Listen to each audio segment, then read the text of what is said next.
अजितदादा, विमान अपघाताच्या प्रकरणामध्ये एक मोठी अपडेट आहे। व्हीएसआर कंपनीची आता सीआयडी चौकशी होणार आहे। अपघाताबाबत बाजू मांडण्यासाठी व्हीएसआरला पत्र देण्यात आलंय। मालक रोहित सिंग यांचीही चौकशी होण्याची आता शक्यता वर्तवली जाते।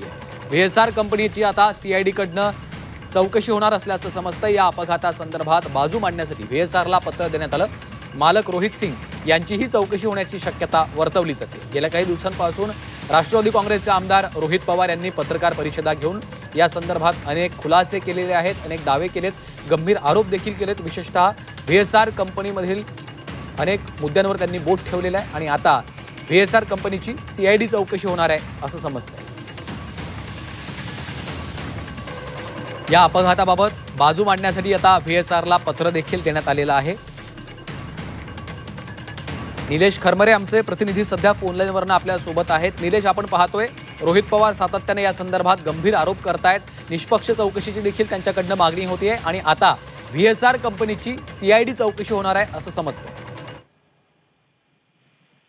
नक्कीच, खरंच आपण बघितलं तर या प्रकरणामध्ये अजित पवार यांचा जो अपघात झाला होता 18 जानेवारीला, त्यानंतर सातत्याने रोहित पवारांनी जी विमान कंपनी आहे व्हीएसआर या कंपनीवर संशय व्यक्त केला होता। अनेक मुद्दे त्यांनी या ठिकाणी मांडले होते। मात्र आता या ठिकाणी जर बघितलं तर सीआयडी करून या ठिकाणी आता कंपनीची जी आहे ती चौकशी या ठिकाणी सुरू केलेली आपल्याला पाहायला मिळत आहे। कंपनीचे जे मालक आहेत रोहित सिंग असतील, त्याचबरोबर कंपनीचे काही अधिकारी जे आहेत ते या ठिकाणी चौकशीला उपस्थित असल्याची या ठिकाणी माहिती मिळत आहे। आणि या चौकशीमध्ये कंपनीचे विमानाबद्दलची जी माहिती आहे ती या ठिकाणी जात आहे। खरं तर अजित पवार ज्या विमानाने प्रवास करत होते त्या दिवशी ते विमानाची स्थिती काय होती, त्या दिवशीचं भाडं काय आकारण्यात आलं होतं आणि पायलट जो होता त्या पायलट जे बदली करण्यात आली होती ती नेमकी त्याची बदली कोणी केली, अशा अनेक जे प्रश्न जे आहेत ते आता सीआयडी कडून या ठिकाणी विचारले जात आहेत। आणि महत्वाचं म्हणजे आता ही जी चौकशी जी आहे ती सुरू झालेली आपल्याला पाहायला मिळतात।